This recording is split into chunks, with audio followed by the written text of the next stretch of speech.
नमस्कार, स्वागत है आपका। मैं हूं आपके साथ शैलेंद्र चौहान। उत्तराखंड में जब कोरोना की पहली वेव आई तब लोगों ने थाली और ताली बजाकर लॉकडाउन का स्वागत किया था। उसमें आम व्यक्ति भी थे और व्यापारी वर्ग भी था। लेकिन इस बार तस्वीरें अलग हैं। इस बार व्यापारी सड़कों पर आया है, थाली और ताली बजा रहा है, लेकिन इस बार सरकार के पक्ष में नहीं बल्कि सरकार की खिलाफत कर रहा है। इसी पर हम बात करेंगे। मझधार में सरकार ठप पड़ा व्यापार।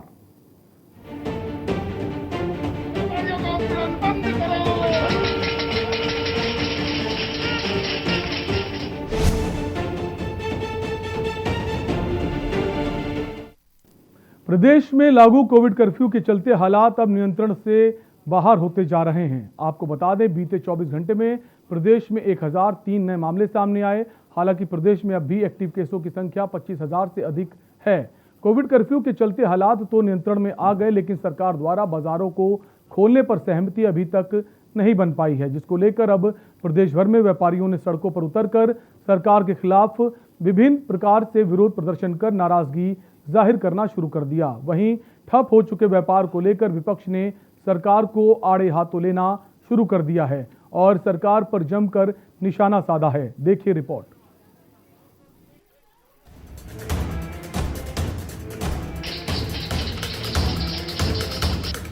प्रदेश में कोरोना की दूसरी लहर आते ही संक्रमण का ग्राफ तेजी से ऊपर जाने लगा है। इसके चलते सरकार को हालात को नियंत्रण करने के लिए ठोस कदम उठाते हुए कोविड कर्फ्यू लागू करना पड़ा। कोविड कर्फ्यू लागू होते ही बाजार पूरी तरह से बंद हो गए। आलम यह हो गया कि व्यापार धीरे धीरे ठप होता चला गया। कोविड कर्फ्यू लागू होने से संक्रमण का ग्राफ तो नीचे आ गया, लेकिन व्यापारी पूरी तरह से चौपट हो गया। हालात नियंत्रण होने के बावजूद भी सरकार द्वारा बाजारों को खोलने पर सहमति नहीं बन पाई, जिसके चलते अब व्यापारियों में इसका आक्रोश साफ तौर पर दिखाई दे रहा है। बंद करो, व्यापारियों का उत्पीड़न बंद करो।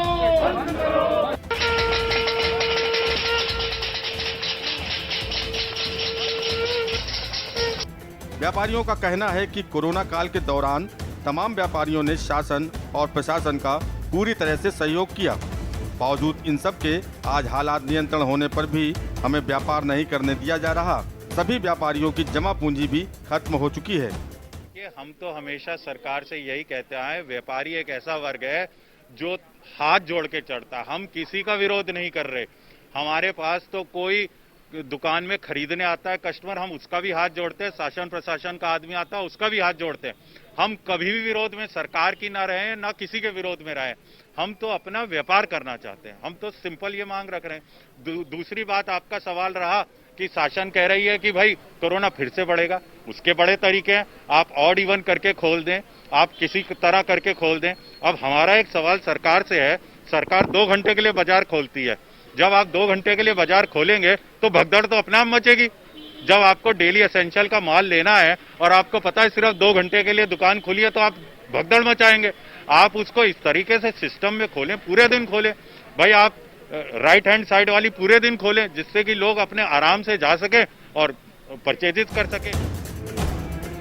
वहीं सरकार के इस रवैये से नाराज व्यापारियों को विपक्ष का समर्थन भी मिलने लगा है। इसके चलते कांग्रेस पार्टी व्यापारियों के साथ कंधे से कंधा मिलाकर खड़ी हो चुकी है। आपको बता दें कि आज प्रदेश के सभी जिलों में तमाम व्यापारी कोई धरने पर बैठकर तो कहीं थाली शंख बजाकर सरकार के खिलाफ सड़कों पर उतरकर प्रदर्शन कर रहे हैं। वहीं इस पूरे मामले पर कांग्रेस पार्टी ने अपनी प्रतिक्रिया देते हुए कहा कि कोरोना की दूसरी लहर के कारण प्रदेश में हालात लगातार खराब होते चले गए, लेकिन अब स्थितियां नियंत्रण में हैं। बावजूद इन सब के सरकार ने कोविड कर्फ्यू की अवधि को अगर बढ़ाया तो सरकार को चाहिए कि व्यापारियों के लिए आर्थिक पैकेज की सुविधा मुहैया करानी चाहिए। कोरोना की जो स्थिति है वो आप सबके सामने है। जो दूसरी वेव थी वो बहुत ही भयावह थी, लेकिन उसमें थोड़ा ठहराव आया है। अब ये निर्णय तो सरकार को लेना है कि बाजार खुलना चाहिए या नहीं खुलना चाहिए, तो सरकार को फैसला लेना। लेकिन सरकार को ये निश्चित रूप से फैसला ले लेना चाहिए था कि जब आप प्रदेश के अंदर लॉकडाउन इम्पोज कर रहे हैं तो वो छोटा व्यापारी जो व्यापार करके अपने परिवार के 2 वक्त का भोजन जो है उपलब्ध कराने का काम कराता है, वो हम देवभूमि के दंगल की बात करेंगे, लेकिन उससे पहले आपको लखनऊ ले चलेंगे। सीएम योगी कुछ कह रहे हैं, आपको सुनाते हैं। निगरानी समितियां काम कर रही थी, बहुत अच्छा काम उन्होंने किया है। कुछ छोटी छोटी चीजें होती हैं जिस पर हमें ध्यान देने की आवश्यकता है। जैसे बीच में आपने देखा होगा, तमाम लोग अगर उनके परिवार का कोई सदस्य की दुखद मौत हो गई तो उनका अंतिम संस्कार करने की बजाय बॉडी को, मृत शरीर को नदी में प्रवाहित कर देते थे। ये अच्छी स्थिति नहीं है। कभी किसी ने परंपरा के रूप में अपनाया होगा, उसके कुछ नियम रहे होंगे, लेकिन आज इतनी भारी आबादी हो चुकी है, हम लोग उन लोगों को समझाएं ऐसा न करें। दूसरा, अगर कोई ऐसा परिवार है जिसके पास पैसा नहीं है, गरीबी के कारण या अन्य कारणों से नहीं कर पा रहा है, तो मोहल्ले की समिति जो पार्षद की अध्यक्षता में है, वह इस बात को सुनिश्चित करें कि नगर निकाय उस परिवार को 5,000 रुपए दे। वह परिवार या तो अंतिम संस्कार की कार्रवाई संपन्न करें जिस भी परंपरा को मानने वाला है, नदी में प्रवाहित न हो। और अगर नगर निकाय वह व्यक्ति इस स्थिति में भी नहीं कि वो अंतिम संस्कार कर सके, तो नगर निगम या वह मोहल्ले की समिति ही प्रशासन के सहयोग से मृतक का अंतिम संस्कार की कार्रवाई उसकी परंपरा के अनुसार संपन्न करवाएं। यह व्यवस्था हम लोगों ने 1 वर्ष पहले से ही बना दी थी, हमें केवल उसको लागू करवाना है। हमें यह भी देखना होगा कि प्रत्येक नगर निकाय से सटे हुए किसी ऐसे स्थल पर जहां पे लोगों को बहुत दिक्कत न हो, अंत्येष्टि स्थल, सौदागृह या फिर कब्रिस्तान की व्यवस्था, साफ सफाई की व्यवस्था उसमें भी रहनी चाहिए। कहीं भी गंदगी ना दिखे। अगर हम इन सब बातों को ध्यान दे दें, आप देखेंगे वहां पे अपने आप एक सुधार दिखाई देगा और उसका लाभ भी आपको प्राप्त होगा। हमें अक्सर जितने भी हमारे नगर निगम हैं, नगर निकाय हैं, हमें कुछ नयापन वहां पे करना पड़ेगा। जैसे भारत सरकार ने उत्तर प्रदेश के 10 नगर निगम को स्मार्ट सिटी के रूप में विकसित करने की योजना बनाई। 5 लाख की आबादी के ऊपर के नगर निकायों को, 60 ऐसे नगर निकायों को अमृत योजना के अंतर्गत भी चयन किया। जो भी नगर निगम या नगर निकाय स्मार्ट सिटी या अमृत योजना के अंतर्गत चयनित हैं, वे समयबद्ध ढंग से अपने कार्यक्रम को तेजी से आगे बढ़ा दें। हमें अपने नगर निकाय की आय से भी कैसे हम अपने नगर निकाय की आय को बढ़ा सकें, इस पर चेयरमैन, पार्षदगण, उस नगर निकाय के ईओ, अधिशासी अधिकारी, ये सभी लोग मिलकर के एक व्यवस्था बनाएं, एक निश्चित इनकम उस नगर निकाय की बने। और फिर वहां पर जैसे हम स्मार्ट सिटी के अंतर्गत हर नगर निगम में इंटीग्रेटेड ट्रैफिक मैनेजमेंट सिस्टम बना रहे हैं, आप भी अपने नगर निकाय के अंतर्गत छोटा सा बना सकते हैं। सीसीटीवी फुटेज, सीसीटीवी से पूरा सिटी आच्छादित होगा। ये 2 काम करेगा। उस नगर निकाय की ट्रैफिक की व्यवस्था को तो व्यवस्थित करने में योगदान देगा ही, लेकिन नगर निकाय की सुरक्षा में भी योगदान देगा। आप लोकल पुलिस से मिलकर के, प्रशासन के साथ मिलकर के इस कार्य को करेंगे, मुझे लगता है एक परिवर्तन दिखाई देगा। आप लोगों को कह सकते हैं कि देखिए हमारी नगर निकाय में ITMS है, हमारी नगर निकाय में हम लोग ट्रैफिक के मैनेजमेंट को टेक्नोलॉजी के माध्यम से नियंत्रित कर रहे हैं, लेकिन साथ साथ हमारे यहाँ पर इस टेक्नोलॉजी के साथ साथ हम लोग नगर निकाय को सुरक्षा भी प्रदान कर रहे हैं। क्योंकि बड़ी बड़ी घटनाएं अगर कभी उत्तर प्रदेश के अंदर घटित होती हैं, उनके अनावरण में हमें जो सबसे ज़्यादा मदद मिलती है वो सीसीटीवी फुटेज से मिलती है। और सीसीटीवी फुटेज के माध्यम से हम लोग अपराधी तक पहुंचने में सफल होते हैं और उसके खिलाफ कार्रवाई करने में हमें सफलता प्राप्त होती है। अगर आप अपने नगर निकायों में भी इस प्रकार का कुछ कार्यक्रम चलाएं, इसमें नगर निकाय, इसमें जिला प्रशासन, पुलिस प्रशासन, तीनों मिलकर के भी इस कार्यक्रम को आगे चला सकते हैं। हर एक व्यावसायिक प्रतिष्ठान में, पेट्रोल पंप में, वित्तीय संस्थान, बैंक है, पोस्ट ऑफिसेज हैं, इन सभी से भी हम कह सकते हैं कि वे लोग अपने यहाँ सीसीटीवी के कैमरे लगाएं और उसकी फुटेज को वहां पर उपलब्ध करवाएं, जो आपका एक इंटीग्रेटेड कमांड सेंटर बनेगा, जिसको आप इंटीग्रेटेड ट्रैफिक मैनेजमेंट सिस्टम के साथ जोड़ सकते हैं। एक व्यवस्थित स्वरूप दे सकता, कम खर्चे में जन सहभागिता के माध्यम से उस प्रकार का एक बेहतर उदाहरण आपके यहां एक खड़ा हो सकता है। निराश्रित गौवंश नगर निकायों की एक समस्या होती है। सरकार ने अपने स्तर पर प्रयास किया, नगर निकाय ने भी किया। समाज को चाहिए, हम समाज को जागरूक करके अगर नगर निकाय से जुड़े हुए लोगों को हम कह सकें कि हर परिवार एक गाय को गोद ले, और एक गाय को गोद लेने का मतलब साल भर में उसका मिनिमम कुछ एक पैसा तय कर लीजिए। एक साल में 300 या 500 रुपया वो परिवार देगा, उसके नाम पे वो गाय रहेगी और उस गाय को उसके नाम पर हम उसका लालन पालन करेंगे। गाय केवल भूसा ही नहीं खाएगी, गाय के लिए आपको हरा चारा भी व्यवस्था करना पड़ेगा, गाय के लिए कुछ अच्छे चौकर की व्यवस्था भी करनी पड़ेगी, तब वो हष्ट पुष्ट रहेगी। अन्यथा कमजोर होगी तो फिर उसका भी पाप हमारे ऊपर लगेगा। इसलिए इस बात को ध्यान में रखने की आवश्यकता है कि गाय को सड़क पे न घूमने दें, बछड़ों को सड़क पे न घूमने दें, बल्कि उनके लिए जो गौ आश्रय स्थल बनाए गए हैं वहां पर साफ सफाई की व्यवस्था, वहां पे उनके उपचार की व्यवस्था, वहां पर उनके खाने की व्यवस्था, वहां पर पानी पीने की व्यवस्था, गर्मी से सर्दी से बचाव की व्यवस्था भी हमें प्रॉपर रूप से वहां करनी पड़ेगी। और इसके लिए अच्छा होगा कुछ ऐसे लोगों को हम उस व्यवस्था के साथ जोड़ें जो सरकार के साथ साथ स्वयं भी इस मामले में कंट्रीब्यूशन कर सकेंगे, तो नगर निकाय एक नया उदाहरण प्रस्तुत कर सकता है। हर एक नगर निकाय अपने यहां कुछ व्यवस्था बनाए, खासतौर पर जैसे स्मार्ट सिटी के अंदर कोई एक सड़क को हम लोग लेते हैं स्मार्ट रोड के रूप में, ऐसे ही हर नगर निकाय के अंदर हर वर्ष पैसा खर्च होता है, करोड़ों रुपया खर्च होता है। कुछ ऐसा कार्य करिए जो उदाहरण बने, लोगों के लिए दर्शनीय बने, लोगों के लिए प्रेरणादायी बने। उन कार्यक्रमों के साथ आपका नगर निकाय जुड़े और उसके लिए हमें अपने आप को तैयार करना होगा। मेरी आप सबसे अपील होगी, लगभग 700 के आसपास आप सभी महापौर और चेयरमैन गण हैं और 12,000 के आसपास पार्षद गण हैं। आपके प्रत्येक के नगर निकाय में स्वास्थ्य विभाग के द्वारा संचालित या तो सामुदायिक स्वास्थ्य केंद्र हैं या प्राथमिक स्वास्थ्य केंद्र हैं या सब सेंटर हैं या फिर हेल्थ एंड वेलनेस सेंटर स्थित है। और मेरा आप सबसे अपील होगा कि आप एक एक सेंटर को गोद लें। गोद लेने का मतलब आपको अपना बोर्ड नहीं लगाना है।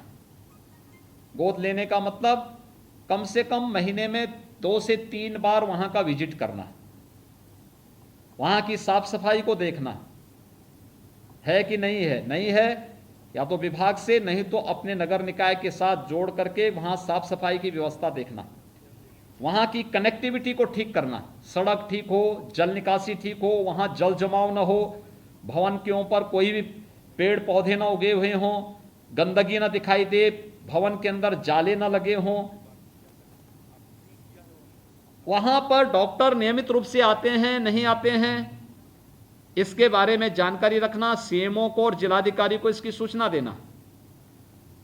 वहां पर पैरामेडिक्स और जितने भी नर्सिंग स्टाफ है, हाउसकीपिंग स्टाफ, वार्ड बॉय, दाई आदि होंगी, टेक्नीशियन होंगे, इनके बारे में जानकारी लेकर के बहुत सद्भावना के साथ, सद्व्यवहार के साथ उनके साथ चर्चा करना, वे लोग कार्य कर सकें इसके लिए प्रेरित करना।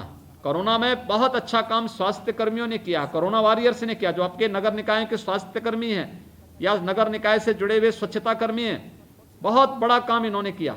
और ये हमें उन लोगों को प्रेरित करना होगा, बताना पड़ेगा कि कैसे वे लोग सामान्य दिनों में भी अच्छा काम कर सकते हैं। उस नगर हेल्थ पोस्ट का या सब सेंटर का या हेल्थ एंड वेलनेस सेंटर का, प्राथमिक स्वास्थ्य केंद्र या सामुदायिक स्वास्थ्य केंद्र की सफाई, रंगाई पुताई को साल भर में 1-2 बार करवा देना, सामान्य जिस दिन छुट्टी हो उस दिन करवाने की व्यवस्था करना। वहां पे उपकरण रखे हैं, उनके मेंटेनेंस के लिए सीएमओ और जिलाधिकारी से कहना, अगर किसी दानदाता के माध्यम से वहां पे कुछ उपकरण आप उपलब्ध करवा सकते हैं जिसकी नितांत आवश्यकता है उसमें सहयोगी बनना, ये कुछ कार्य इस प्रकार के होंगे कम खर्चे में आप एक अच्छी व्यवस्था अपने नगर निकाय के लोगों को दे सकते हैं। और एक जागरूक जनप्रतिनिधि के रूप में, एक जिम्मेदार जनप्रतिनिधि के रूप में हमारा ये दायित्व बनता है हम ये कार्य करके दिखाएं वहां पे।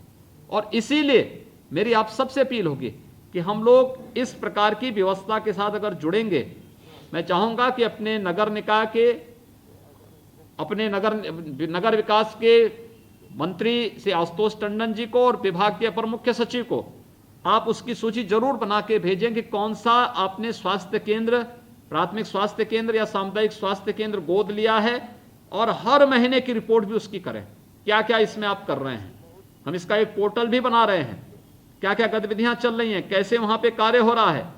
देखिए, स्वस्थ रहना हर व्यक्ति का नैतिक अधिकार है और एक जागरूक जनप्रतिनिधि के रूप में हमारा ये दायित्व बनता है कि हम हर नागरिक को स्वस्थ होने के लिए उस प्रकार की व्यवस्था दें।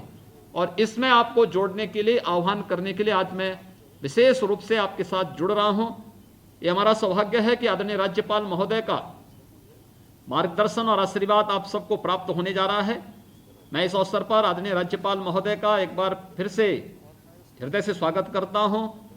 आप सभी नगर निकाय से जुड़े हुए हमारे जागरूक प्रतिनिधियों ने कोरोना की सेकेंड वेव में भी मजबूती के साथ लड़ते हुए इस पूरी वेब को नियंत्रित करने में जो योगदान दिया है उसके लिए हम सब, मैं आपको हृदय से धन्यवाद देता हूं। लेकिन मैं आप सबसे इस बारे में कहूंगा कि हम लोगों को जागरूक निरंतर करते रहें। कोरोना पूरी तरह समाप्त नहीं हुआ है, हमने उसको अभी कुछ हद तक नियंत्रित किया है।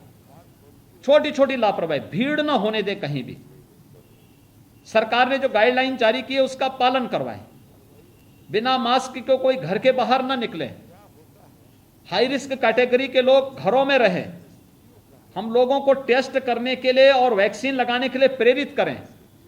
अगर ये सभी कार्यक्रम हम कर सकेंगे तो हम लोग कोरोना को पूरी मजबूती के साथ रोकने में हमें मदद मिलेगी। और आदरणीय प्रधानमंत्री जी के नेतृत्व में देश के अंदर कोरोना के खिलाफ जिस लड़ाई को पूरी मजबूती के साथ लड़ा जा रहा है, पहली लहर पर देश ने विजय प्राप्त की, सेकंड लहर पर विजय प्राप्त करने के नजदीक है और थर्ड वेव को आने के पहले ही हम नियंत्रित करने में सफल हो पाएंगे। इसमें टेस्टिंग और वैक्सीनेशन के कार्यक्रम में हम सबकी सहभागिता होनी चाहिए। यही अपील आप सबसे करते हुए आप सबके प्रति मैं अपनी शुभकामनाएं देता हूं। धन्यवाद। जय हिंद। यूपी के सीएम योगी आदित्यनाथ को, जिनका कहना नगर निकाय को हाईटेक बनाया जाए ताकि लोगों को जो सुविधाएं हैं वो बेहतर मिल सकें। ब्रेक का वक्त, ब्रेक के उस पार हम बात करेंगे उत्तराखंड के व्यापारियों के दर्द की। व्यापारियों का उत्पीड़न बंद करो।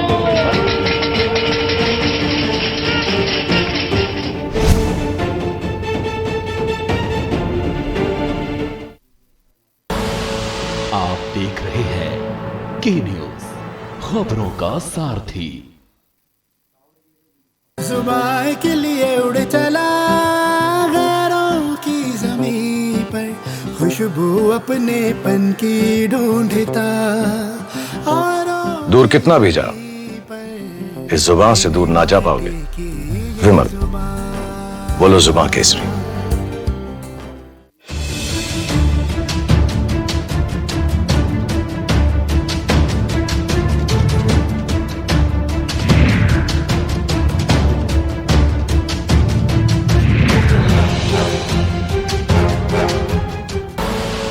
आप देख रहे हैं के न्यूज, खबरों का सारथी। व्यापारियों का उत्पीड़न बंद करो।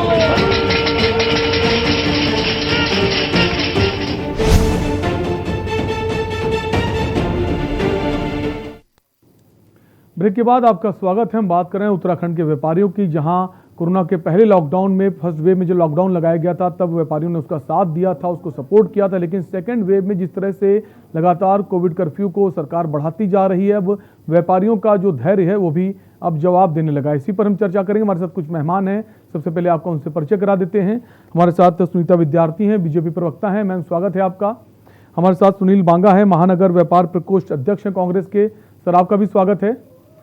और हमारे साथ डीडी अरोड़ा हैं, दून उद्योग व्यापार मंडल के अध्यक्ष। सर, आपका भी स्वागत है। सबसे पहले सुनीता जी, आपके पास आऊँगा। जिस तरह से कोविड कर्फ्यू की अवधि अब और बढ़ा दी गई है, उसके बाद जो व्यापारियों का जो समय है बाजार खुलने का, उसमें भी थोड़ी सी छूट दी गई, लेकिन इतनी पर्याप्त छूट नहीं ताकि उनका व्यापार और बढ़ सके, जिसके लेकर व्यापारी सड़क पर आ गए हैं। क्या कहना है आपका?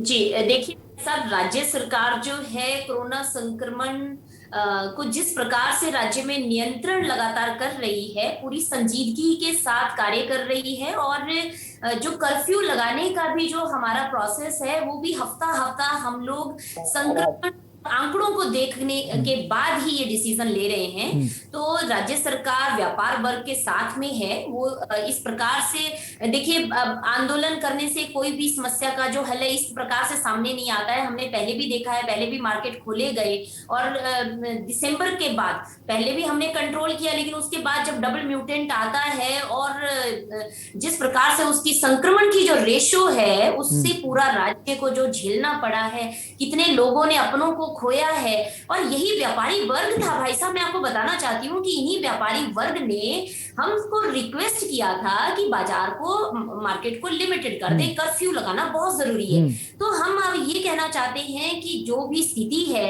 आप सभी के सहयोग से हम राज्य में इसको कंट्रोल कर पाए हैं।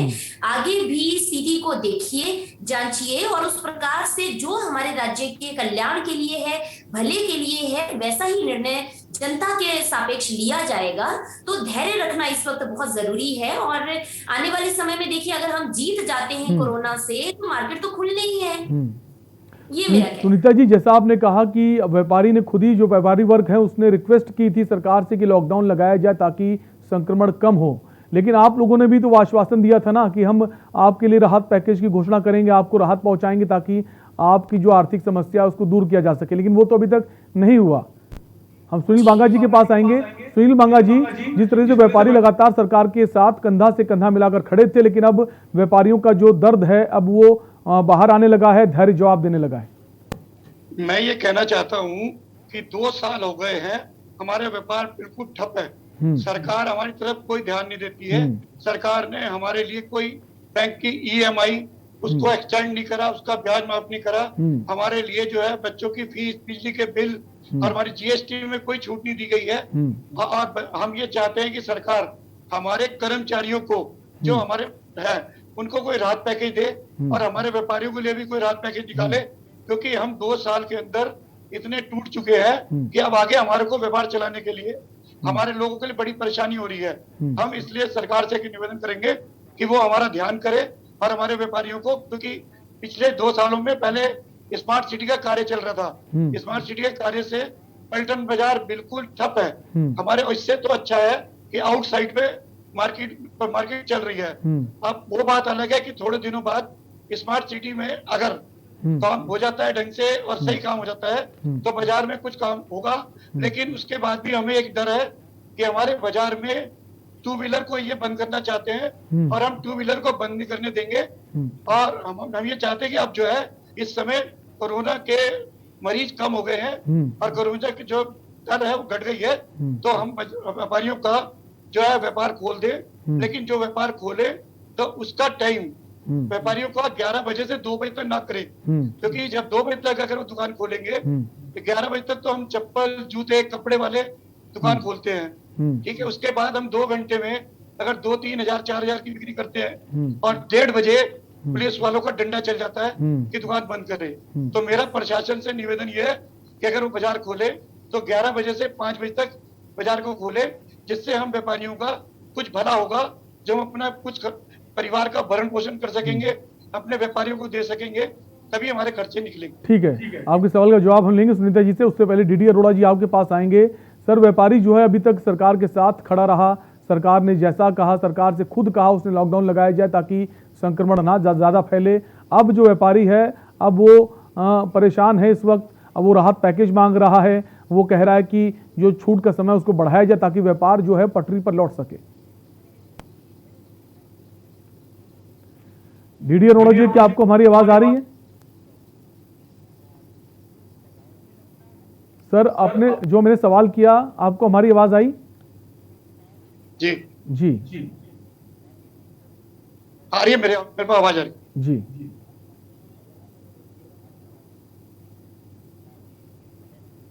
डीडी अरोड़ा जी, आपकी आवाज हम तक नहीं पहुंच पा रही है। हम चाहेंगे आप अपने फोन को जो है एक बार अनम्यूट कर लें।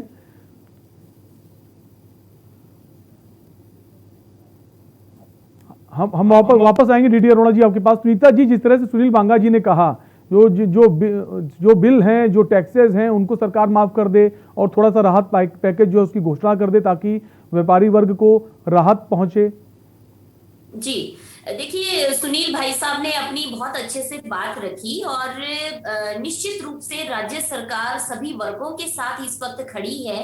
हमारे राज्य में प्रत्येक वर्ग, पूरे देश में प्रत्येक वर्ग इस वक्त जो है कहीं ना कहीं आर्थिक रूप से जूझ रहा है। उसमें हम बहुत सारे वर्ग उसमें आते हैं। तो जो भी हमारे, देखिए कल को कोई दिक्कत हो जाएगी तो सुनील भाई साहब सबसे पहले बोलेंगे कि भाई अब बाजार में जो है प्रॉब्लम हो गया है, भाई कुछ कीजिए। तो ये ऐसा नहीं है, संरक्षक है, हमारे बड़े हैं और हमें जिस प्रकार से सभी लोगों से रिस्पॉन्स मिलता है तो वो राज्य के प्रति ही मिलता है। तो पूरी संजीदगी के साथ देखिए राज्य सरकार इस पे विचार कर रही है। लगातार हमारे माननीय प्रदेश अध्यक्ष मदन कौशिक जी भी सीएम साहब से मिले हैं इस विषय में, अनिल गोयल जी मिले हैं और लगातार हमारे महामंत्री जी भी मिल रहे हैं। और ऐसा नहीं है, आपकी पूरी बात को पूरी संजीदगी के साथ में रखा जा रहा है और पूरी संवेदनशीलता उसमें माननीय मुख्यमंत्री जी की है। जहां तक अभी समय का जो अवधि आपने बताई है उस पर भी विचार किया जा रहा है। बहुत सारे लोगों का कहना है कि 11 से 2 अगर खोला जाता है तो मार्केट में जो है भीड़ भड़ाका होने का डर है, जिससे वो सोशल डिस्टेंसिंग की दोबारा धज्जियां उड़ती हैं और दोबारा हम उसी स्थान पे पहुंच जाएंगे। तो ये भी है। और दूसरा जो 2 व्हीलर्स लेकर आपने अपनी चिंता जाहिर करी, वो भी हम बात आगे रखेंगे। तो जो भी समन्वय बनेगा, जैसे भी सामंजस्य बैठेगा इस वक्त, उस पर निर्णय लिया जाएगा। और व्यापार वर्ग से हमारा यही अपील है कि कृपया करके सोशल डिस्टेंसिंग का खास ध्यान रखें। इस वक्त राज्य जो है इस महामारी को जड़ से उखाड़ने में लगा हुआ है। लगातार देखिए जो प्रायोरिटी है, जो आर्थिक पैकेज की आपने बात की, तो जो अभी प्रायोरिटी में जो हमारी चीजें चल रही हैं वो हॉस्पिटल्स हैं, वो हमारे बहुत जो मेन हमारा जो कोरोना से रिलेटेड है, अभी ब्लैक फंगस अभी देखिए यहाँ पे ठीक है, हम ब्रेक के लिए रुकेंगे। ब्रेक के बाद आएंगे वापस आपके पास और कुछ और सवाल हमारे पास हैं इसी से जुड़े हुए, उन सवालों के जवाब आपसे जानेंगे। एक छोटे से ब्रेक के लिए रुकेंगे, ब्रेक के बाद भी चर्चा जारी, आप बने रहिए हमारे साथ।